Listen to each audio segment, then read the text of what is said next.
All right, so at this point, we happily go into the Q&A. This is definitely testing my limits of having the number of concurrent screens that I'm checking. One way that you can ask a question is to raise your hand as a participant, and I'm looking at the list of attendees if somebody does so. Another way that you can ask a question is to go to the thread that I pinned in the day 1, session 1 BFT in Slack and ask a question there. And maybe that would be preferred because then I can clearly see it and it's less drama for promoting you to be able to speak. Excellent, I see one raised hand. Yes, okay, so why don't we try this? Shudong soon posted a question, but why don't we try to make it live? I will say allow to talk. Let's see what happens.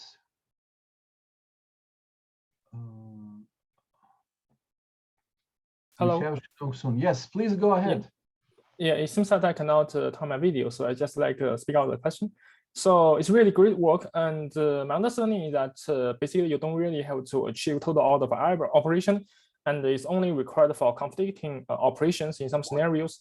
So could you actually elaborate more on the scenarios where like total order is always demanded for each operation, and the scenarios that you only need to achieve total order for conflicting operations? Like maybe give some examples. That would be great.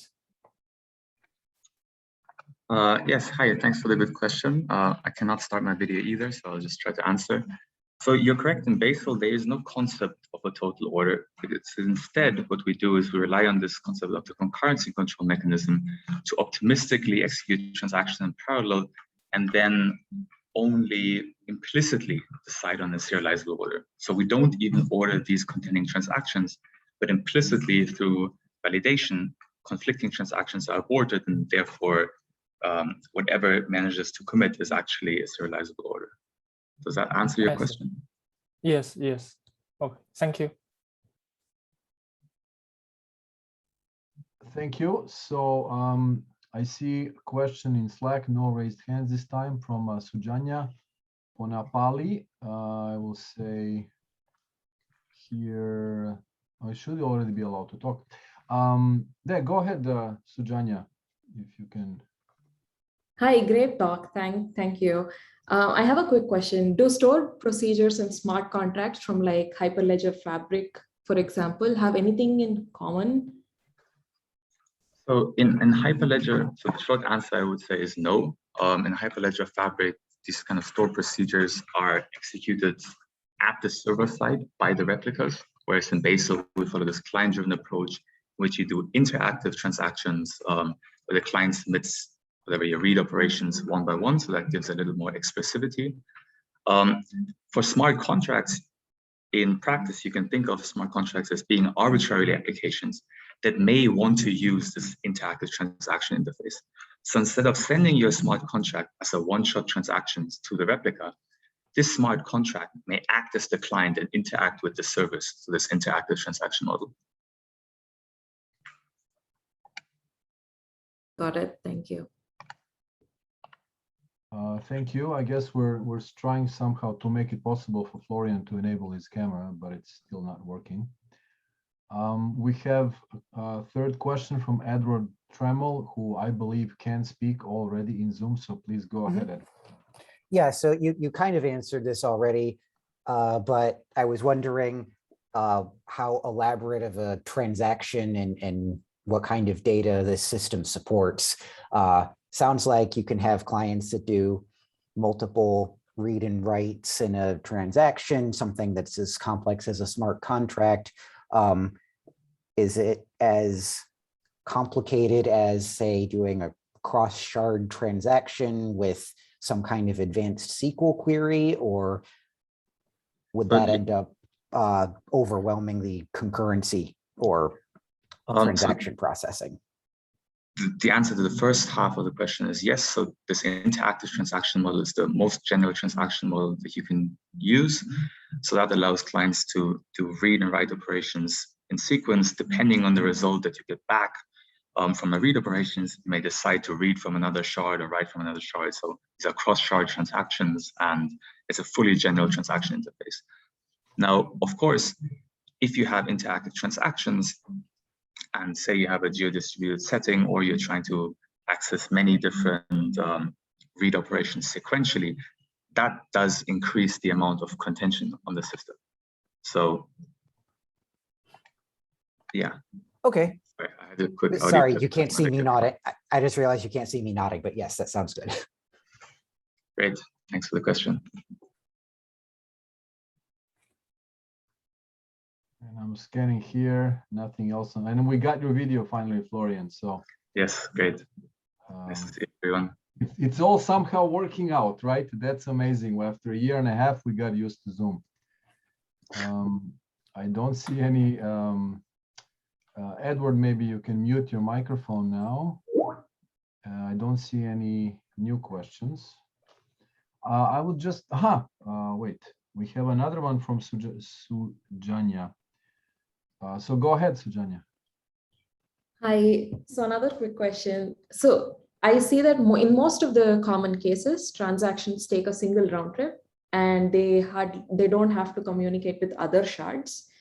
But if there are concurrent transactions with conflicting updates, they could take an additional round trip, right? So in BFT protocols, is it, are there any security vulnerabilities if certain transactions take a different number of round trips, take longer than other transactions? Okay, good question. So there's no security violations here because the idea is that within this single round trip, in the optimistic case, a transaction is already made durable, and that provides you the same guarantee as if it took multiple round trips.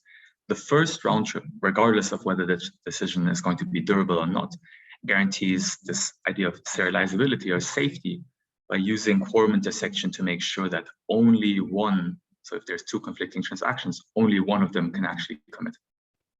So that's how you maintain safety. And then you need to additionally maintain durability, which can take an additional round trip to make sure that any other party, like a client that comes later or a crash client that tries to retry its transaction, does retry the same result, which is what you need for durability and atomicity at the replicas at the end.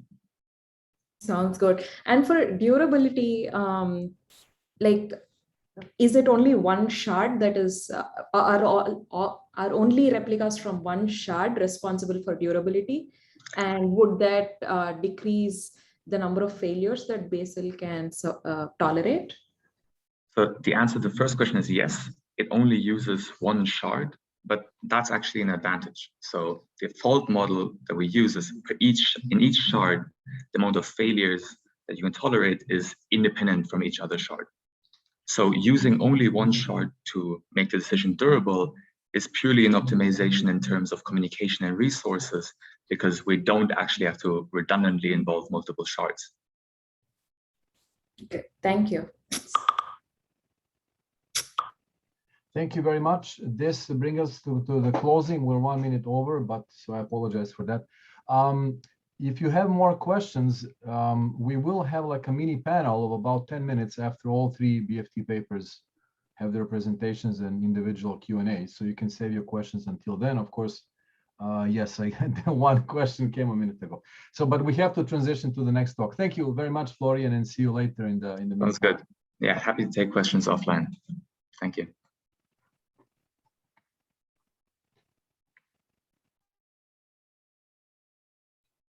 So if we can somehow. Thanks, Malte. Hey, everyone. All right, so while we wait for questions from the audience to roll in, I have one to get started. And this is sort of about the deployment scenario for Basil, right? So I understand that, you know, in your evaluation, you're using a bunch of Cloud Lab VMs that are in the same data center. And I think the baseline, the taper baseline you compare to is also a single data center system, right? But blockchains are particularly, often used in geo-distributed settings where the issues of trust, of untrusted participants become particularly acute. So I'm curious if there's, if you have any thoughts on whether Basil's ideas could also apply in a geo-distributed system, or whether really for good performance you have to be in a single data center environment with its low latency networking. Yeah, that's a really good question.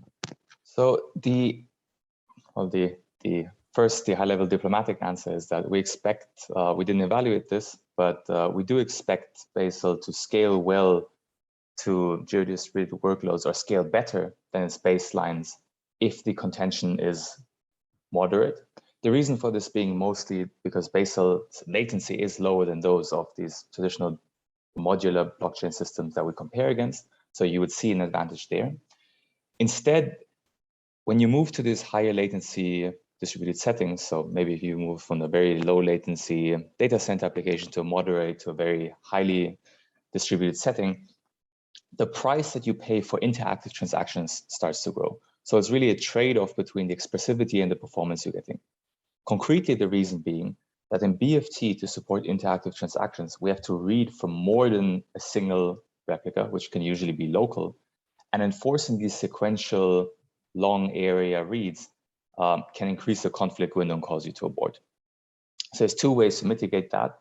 If you do trust your local replica, then it's safe for you to read from a single replica, and a lot of that cost can largely be mitigated, and then Basil's benefits really shine compared to its competitors.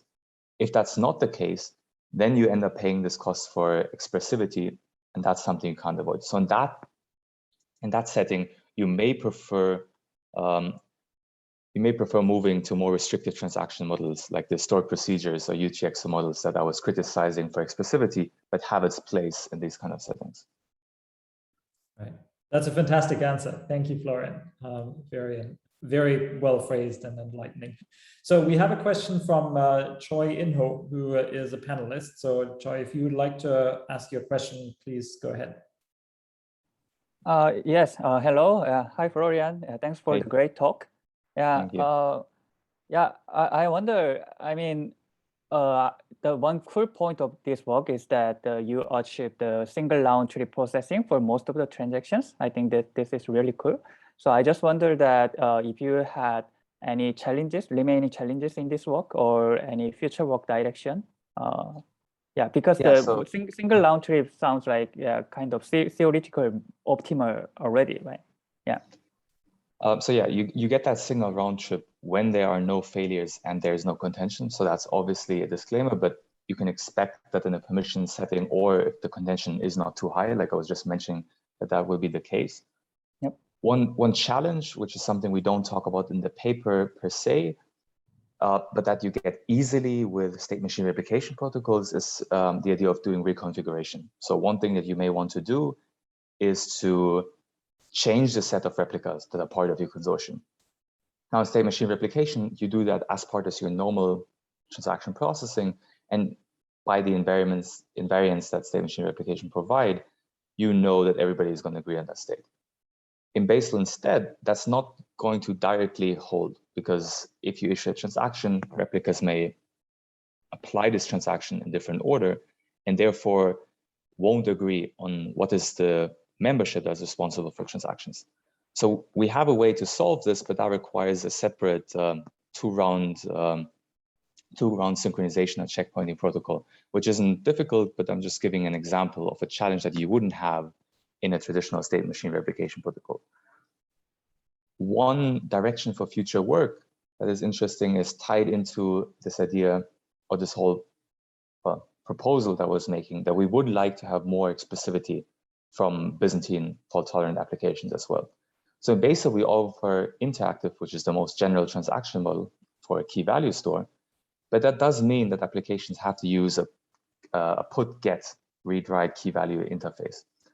And many real-world applications, especially in the crash failure space, do want to rely on interfaces like SQL queries and so on.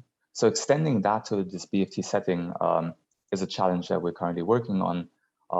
It's not as straightforward because you have to pay all this price of signatures in BFT. So it's not as straightforward as in the crash failure setting, but that's something we're working on, which would also be using Basil sort of as the back end, which is integrating replication and concurrency control.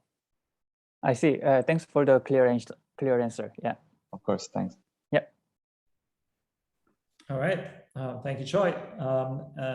I have actually another question for you, Florian. So one particular unique and cool feature of Basil is this sort of client helping, right? So in order to protect against one client basically choking the system, one malicious client choking the system, other clients can go and finish that client's transactions. And that's a sort of really neat and key to the design. But I'm interested in how this actually works implementation-wise, right? So, if I'm a client, I don't generally know about other clients' transactions, right? So somehow there has to be a mechanism in the system that informs clients about other clients' transactions that might be stuck. So I'm curious how exactly the mechanics of that work and the protocol, maybe not at the ground level, but maybe at the 1,000 feet level rather than the 10,000 feet level. Yeah, excellent question, Malte. I just want to clarify very quickly that when we say choking the system, again, a client transaction can only affect other contending transactions and not the system as a whole. So that's an important point. Right. Sorry, the high level, yeah, of course. The high level way this works is to two mechanisms. A, we use multi-version timestamp ordering, which allows clients to read uncommitted transactions by other clients. Now, we do that in a way that guarantees that if you read a transaction that was issued by another client, which may be Byzantine or not, you have no idea, then it is guaranteed that there's at least one correct replica that can provide you the information for your dependency. So there is that one replica that gives you the transaction identifier. If you don't acquire dependency on a transaction, then the point at which it will influence you is at the concurrency control check, which is at validation time. Now, at that point, some replicas, including a correct replica, will vote to abort your transaction because it has a conflict with a stalled transaction. If there is no such correct replica, then Basil won't abort this transaction because otherwise that would violate Byzantine independence. If there is such a correct replica, then it will tell you, hey, here's the stalled transaction. The client learns about this transaction, and then it can finish this transaction using the same normal transaction protocol. I say the same normal transaction protocol in most cases, because there is some additional subtlety when you're dealing with multiple interested clients at the same time. But that's detail that I'll leave to the paper. Right, because the transaction protocol differs, at least in the sense that now a client is finishing another client's work and some third client may be trying to do the same thing at the same time, right? Right. So if there's if they're both well-meaning, then the protocol will make sure that eventually at least one of them succeeds and then things move on, right? Yes. Okay, fantastic. Thank you so much, Florian. Yes, thanks for the questions. I think it's about time that we move on to the next paper so that we stay on schedule. So let us move on to the paper whose title is Basil, a high throughput, low latency permissioned blockchain framework for data center networks, which is by a set of authors from the University of Hong Kong and Huawei Technologies. So here to present the paper are Ji Qi and Xushang Chen, who are both PhD students in the Department of Computer Science at the University of Hong Kong, working with Hemming Kui. And excitingly, Xushang will actually be on the academic job market this spring, so watch out for him. Can we please play the video and then we'll do the Q&A after. Thank you.